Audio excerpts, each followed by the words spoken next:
Halo teman-teman, kembali lagi bersama kami dalam program Podcast Let's Talk. Di episode kali ini kita akan berbincang bersama dengan alumni dari Vokasi UB yang mendapatkan prestasi luar biasa, telah diterima di universitas yang keren, tapi sedang bimbang mau pilih yang mana. Jadi kita langsung aja ngobrol bersama Tasya Galuh, atau panggilan kerennya adalah If. Halo. Bener ya, udah lulus ya? Iya, udah lulus baru beberapa hari lalu gitu. Aku sempat lihat di IG-nya sih pakai toga gitu kan. Iya. Pakai kebaya biru apa ya kalau nggak salah ya? Iya. Iya, aku udah stalking dikit sih. Waduh. Gimana Ayu kabarnya hari ini? Alhamdulillah baik. Lagi bimbang gitu tadi. Lagi galau-galau ya? Nah, Iya. nanti kita akan ngobrolin soal kegalauan itu. Dan anyway, aku penasaran sih kenapa dirimu suka dengan dunia art gitu ya, yang menggambar sesuatu apa segala macem.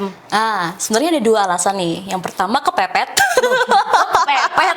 Yang kedua memang itu yang saya bisa. Jadi Oke. dari kecil kan ini bagi-bagi awareness aja ya tentang disleksia. Jadi dari kecil saya itu kesulitan yang namanya menulis.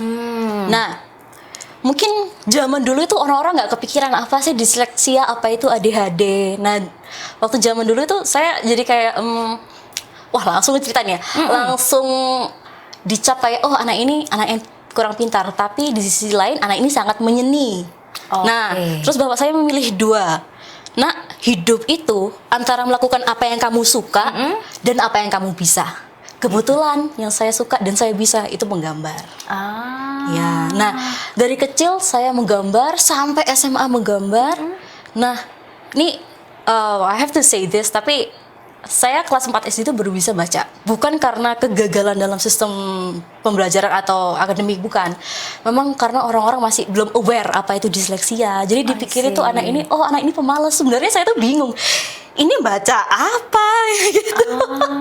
I see. Pada zaman itu guru-guru juga belum paham dia. Belum paham, iya. Oke, I see. Jadi alhamdulillah dapat support dari orang tua ya di masa untungnya itu. orang tua bukan tipe yang kamu harus dapat nilai A, kamu harus dapat nilai 100. Nah, orang tua ini mungkin penting akhlak anaknya baik. Anaknya Masya juga Allah, akhlak dulu ya. Terus juga anaknya tetap semangat dalam hidup. Itu yang diinginkan orang tua. I see. Kemudian sampai pada akhirnya selama sekolah mendalami dunia art itu dan akhirnya kuliah memilih di vokasi itu. Iya, karena ya vokasi ini kan 70% praktek, 30% teori. Pas sama saya yang agak susah dalam membaca. Bukan tidak bisa membaca, tapi agak kesusahan dalam membaca. Oh, berarti sampai sekarang pun ketika ada textbook agak kesulitan dalam membaca. Saya harus baca paling enggak 2 atau 3 kali. Oh. Kalau enggak gitu, saya salah baca. Tapi bukan berarti saya tidak bisa. Itulah saya juga beradaptasi kan. Baru tahu keklik saya ke psikiater itu memang waktu itu semester 2 ada masalah. Nilai saya yang IPK-nya 3,2 sekian langsung jeblok jadi 1.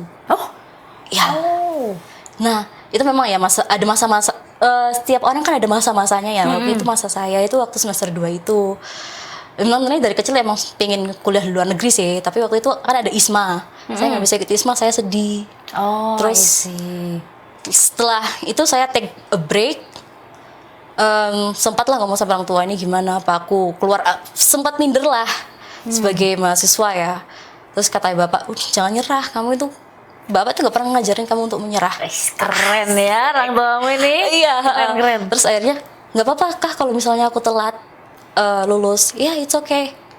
Tapi ya akhirnya lulus dan juga saya setelah lulus langsung daftar kuliah di luar negeri itu, dan alhamdulillahnya ya malah tambah bimbang, tapi ya seneng, bimbang yang seneng lah ya. Ya, ini dia nih saatnya dipamerkan ya bimbangnya. Ada 2 universitas nih yang sudah mengeluarkan LOE bahwa dirimu akan bisa diterima di sana. Ini Savannah College of Art and Design di USA, Georgia, dan ini baru ngeh ya, saya tuh baru ngeh kalau ternyata SCAD pendeknya itu tuh ternyata bagus, lumayan, dan mereka fokus ke studio dan praktisi. Itu makanya saya memilih nomor 1 SCAD.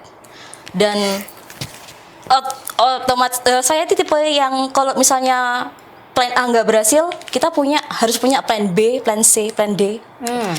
Terus ada RMIT. Ya, nggak mau berinya sombong. Tapi intinya saya keterima di RMIT, unconditional. Wow, jadi sekarang sedang galau memilih dua kampus yang keren ini ya? Iya, betul sekali. Saya bimbang kayak, aduh, gimana ini ya? Tapi nggak apa-apa lah. Ini untuk memilih, ini kan saya yang memilih. Tapi untuk nanti ke depannya, apakah saya bisa melakukan apa? Masa depanku nanti gimana? Mau kira-kira bagusnya gimana? Itu nantilah apa kata Allah lah. Ya kita apa ya? Hal yang tidak bisa kita jangkau atau hal yang tidak bisa kita atur, ya sudah biarkan saja. Kita mengatur apa yang kita bisa atur. Itu sih. Keren banget sih. Anyway, untuk pendalaman materi ini berarti pasca sarjana itu? Pasca sarjana hitungnya. Terus saya lebih masuk ke, kalau RMIT itu desain komunikasi visual, communication visual design. Tapi kalau yang SCAD ini lebih mendalam lagi, ilustrasi. Dan saya tuh sebenarnya awalnya saya pingin game ya, karena saya suka main game. Ya. Kok agak jauh ya? Waduh, ya saya gamer ya sebenarnya. Dan alasan kenapa saya suka main game itu karena karakter desainnya. Jadi saya selalu gambar karakter desain dari apa yang saya, karena kalau sedih itu saya gambar karakter desain gitu. Nah sama admissionnya dibilang udah kamu masuk game aja, tapi saya pikir-pikir lagi ada coding. Nah masalahnya coding ada, saya kan ngerti, saya mengerti kekurangan saya. Tapi saya juga mengerti kelebihan saya, dan kelebihan itu saya gunakan, dan saya pikir-pikir, you know what, illustration is the best. Jadi saya ambil ilustrasi. Jadi tetap ini bermimpi itu boleh, tapi juga realistis gitu. Ya, dan berstrategi ya, jangan karena ambisi doang. Iya. Melupakan nanti gimana pas menjalani. Betul sekali. Keren.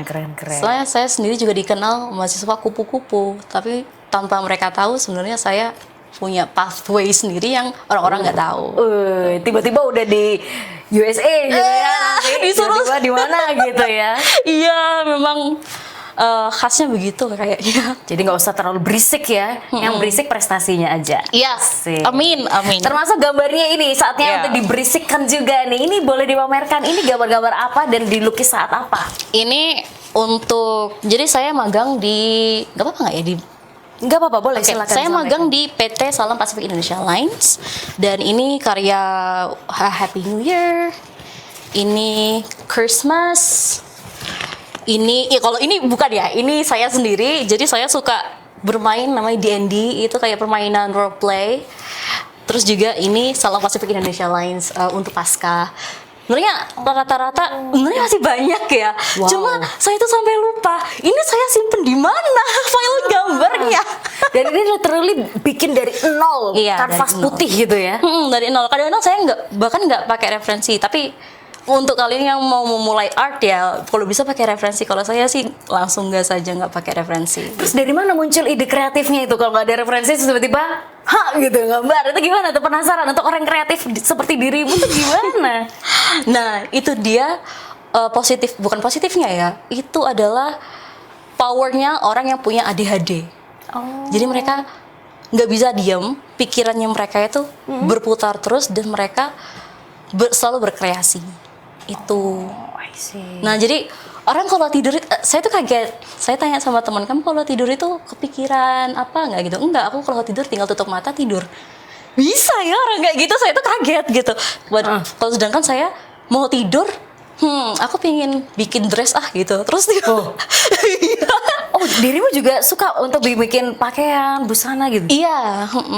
Jadi terus tiba-tiba, kayaknya aku pengen gambar deh, langsung gambar gitu. Padahal waktunya jam tidur emang nggak bisa diem gitu. Selalu ada cara supaya apa yang diimajinasikan itu dimasukkan ke dalam kanvas atau dijadikan ke sebuah sesuatu. Nah itu kenapa mungkin orang tua saya kayak nggak khawatir ya kalau nilai saya itu jeblok. Jujur ya, nilai saya itu kalau masalah nilai itu akademik itu sorry itu saya kurang memang. Tapi di sisi lain saya nggak pernah menyerah, dan juga kreatif, selalu inovatif juga, dan itu yang harus dinomorsatukan sih. Dan apalagi saya juga dikenal di kalangan keluarga sih. Saya memang kurang dekat sama teman-teman, tapi teman-teman tahu juga sih kalau di kuliah kalau saya itu orangnya kalau nggak ada yang maju saya step up. Harus ada kesempatan step up. Sempat waktu itu, ini cerita dikit ya. Saya pernah waktu itu ada Zulkifli Hasan ke UB tahun 2024. Bulan September tanggal 25, saya ingat banget. Zulkifli Hasan bilang gini, siapa yang berani maju ke depan? Saya langsung angkat tangan. Karena waktu itu saya part time sebagai public speaking coach. Jadi saya mikir gini, aduh kalau misalnya saya public speaking coach tapi di sebelah menteri aja gemetaran, what kind of public speaker I am gitu. Terus maju dapat 10 juta alhamdulillah, dan uang itu iya dapat 10 juta. Wow. Iya dapat 10 juta, dan uang itu saya investasikan dan sekarang saya juga buat studio. Jadi benar-benar kayak nggak bisa diam, kayak apa ya, selalu lulus biasanya orang kan mungkin mencari jati dirinya atau mencari kerja. Kalau saya gas studio gitu, karena memang alhamdulillah ini Zulkifli Hasan juga bilang ke saya dan teman-teman di acara itu, kalau ada kesempatan langsung saja, nggak usah takut atau nggak usah mikir 2 kali, it's okay. Ya memang pakai strategi itu pasti, tapi kalau kamu sudah strategi, sudah mantap, gas sebelum orang lain mengambil kesempatan itu. Jadi penasaran, aku studionya di mana ini berarti? Studionya masih ini masih baru mulai. Studio one man handle. Jadi saya yang handle sendiri. Wow, jadi kalau ada klien nih yang ngurus administrasi sampai semua pengerjaannya cepat dirimu nih. Iya, dan juga kebetulan bapak saya ini kan, orang tua saya itu nggak kaya ya, keluarga saya itu nggak kaya. Cuma kita ini inovatif. Termasuk bapak saya sempat sakit diabetes sampai 500. Itu keluar pekerjaan kan, kita nggak ada uang dan sebagainya, kesulitan.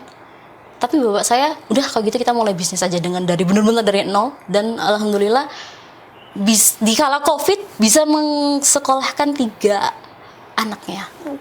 Dalam COVID sekolahnya tuh di universitas juga 3-3-nya. Jadi itu mungkin alasan kenapa saya itu kalau misalnya jadi kesempatan, ayo gas gitu. Ada apa-apa gas gitu. Jadi karakter anak-anak ini juga bercermin dari kedua orang tuanya gitu ya. Iya. Gas-gas terus karena mau ayahnya semangat banget. Iya. Keren. Jadi semua itu juga tergantung dari supporting sistemnya juga ya. Iya, supporting system, meskipun saya sering dibully, tapi orang tua saya bukan tipe yang datang ke guru terus komel, ini anak saya dibully gimana nih? Enggak, orang tua saya, kamu harus lawan. Yaudah saya lawan, meskipun lawannya nggak sempurna, tapi mungkin karena anggap aja sudah ditabuk sama kehidupan ya, jadi kayak paham gitu. Oke, gitu. Kita kalau dikasih masalah, nggak apa-apa, top, maju gitu. I see. Kayak seperti itu.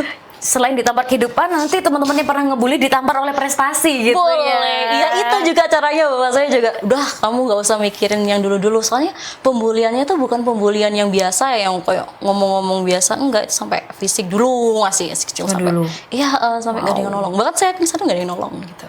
Saking Di sekolah pun nggak ada yang tahu.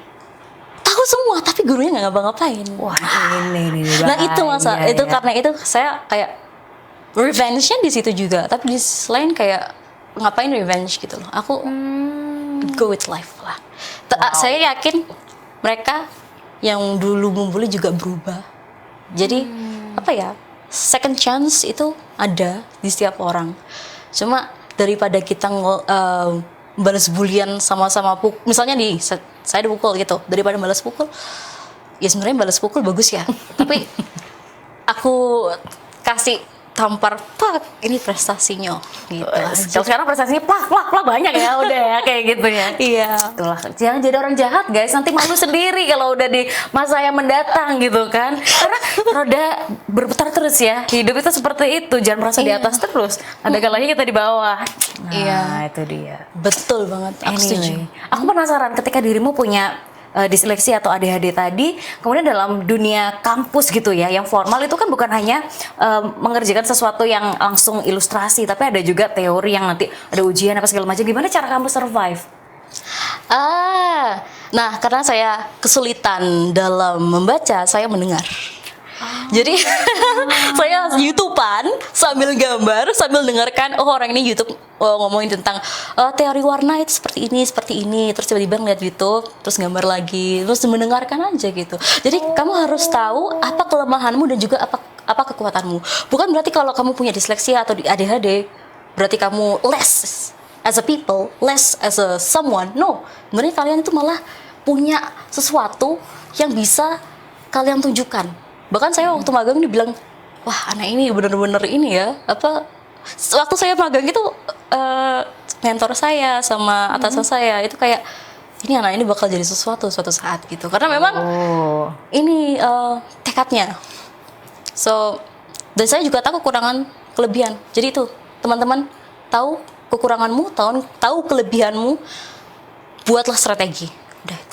Wow, ini menarik ya. Ini cara belajar yang mungkin bisa diadaptasi juga sama teman-teman lain yang mungkin ada kesulitan untuk belajar dari textbook, bisa seperti dirimu nih, keren. Bisa tiru nih kayaknya nanti ya. Kalau pusing baca buku, coba cari-cari sambil dengerin podcast atau dengerin apa ya zaman sekarang. Betul banget. Memang dengerin podcast atau dengerin banyak kan di YouTube kan teori-teori desain. Itu saya belajarnya dari situ. Kepepet nih. Ya saya ambil aja teks itu, saya taruh di Google Translate, terus Google Translate-nya mulai ngomong. Saya meskipun nada-nadanya kayak tapi kan paham gitu. Wow. Ya itulah kelebihannya orang disleksia. Mereka mendengar, mereka melihat gas gitu. Kelebihannya itu.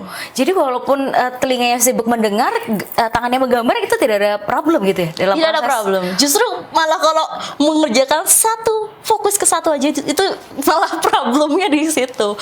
Jadi saya makanya suka double task, suka belajar sambil ngapain gitu ya. Ya.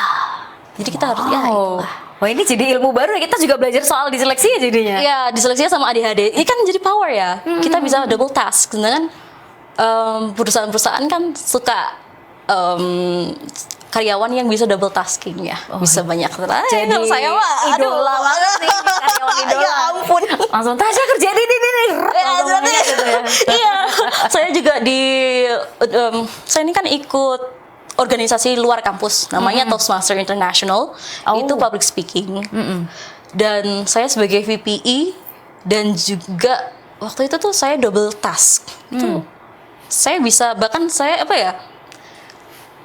anak yang seperti saya ini yang susah dalam akademik, tapi saya bisa mengundang World Champion Public Speaking tahun 2024, Luisa Multavo, Toastmaster itu.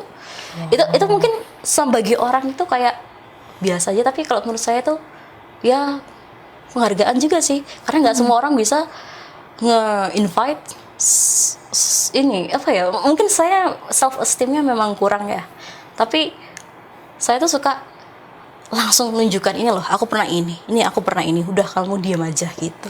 Aku tipe-tipe yang seperti itu memang. I see. So nggak suka bukan tipe yang suka membalas kalau misalnya marah terus membalas, nggak. Udah diam aja gitu. Anyway, kalau dalam dunia art gitu ya, apakah Tasya punya cerita-cerita terkait misalnya kreatif blog, kemudian bingung, kok tiba-tiba lagi stuck ya, nggak bisa gambar, atau malah selalu ada kalau dirimu? Itu selalu ada, art blog. Nggak pernah ya, malah nggak ada ide itu malah nggak pernah? Itu sebenarnya mood-moodan ya. Lebih ke mood. Kadang-kadang ada di momen dimana saya 1 bulan itu benar-benar nggak bisa mikir apapun. Itu pernah. Tapi sebulan full saya nggak bisa berhenti. Itu sebenarnya ada. Nah, dengan cara apa? Ada cara yang bisa kita lakukan. Yang pertama itu setiap hari paling nggak ya sejam gambar lah, atau 30 menit lah sketch dikit. Jangan sampai hilang atau lupa teknik-tekniknya. Jadi pelan-pelan aja. Pokoknya prinsipnya gini. Kalau kamu merasa kamu tidak bisa melakukan apapun, lakukan apa yang kamu bisa. Itu udah cukup. Satu pun, meskipun hanya satu hal, itu sudah cukup. Nggak perlu yang over, no.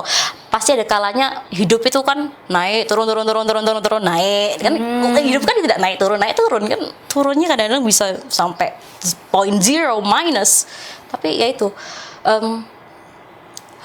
lakukan satu hal, setiap hari satu saja. Dan juga jangan lupa bahwasanya kalau kamu jatuh, kamu bisa loncat. Jangan mikir jatuh, terus sedih, terus terpuruk. Jangan seperti itu. Kamu masih bisa loncat. Wow. Itu sih yang saya selalu tempelkan ke diri saya. Pokoknya kamu harus bisa loncat gitu. Habis ini Tasya mau loncat kemana nih berarti ya, dengan segala opportunity yang sudah ada, skill yang sudah dimiliki. Kira-kira kamu akan membayangkan dirimu akan kemana nih yang dalam beberapa tahun ke depan? Kalau saya mau membayangkan diri saya dalam mungkin 5 tahun ya, Bismillah, Amerika. Memang kenapa Amerika? Amerika itu filmnya apa ya? Bukan chasing American dreams ya, no. Itu enggak. Saya ngerti bahwasanya Amerika itu tempat ladang opportunity untuk kreatif, dunia kreatif. Mungkin Italia juga, tapi in this case saya lebih memilih English speaking country. Karena memang kelebihan saya kan bahasa Inggris gitu. Kalau dikasih sesuatu yang berbau internasional saya nggak kaget gitu, kayak oke, so what gitu. Jadi ya saya pilih English speaking country.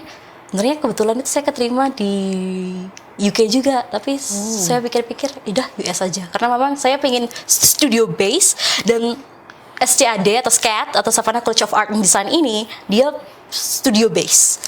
Jadi pas gitu. Tapi enggak apa-apa kalau misalnya nggak keterima. Hey, I have like another university that will accept me, so ya gitu. Wow. Santai aja gitu. Keren banget. Emang kayaknya kurang satu episode buat ngobrol sama Tasya nih ya. Next kalau sudah sampai kuliah di mana, semoga masih berkenan buat sharing-sharing dengan teman-teman yang ada di UB TV ini ya. Dan kebetulan pengen jadi dosen juga.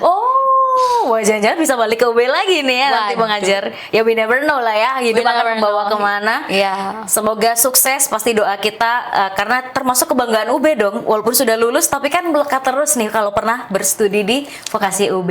Iya, betul sekali. Kita doakan yang terbaik untuk Tasya, dan semoga Amin. cerita yang sudah dirimu sampaikan di sini bisa memberikan inspirasi buat teman-teman.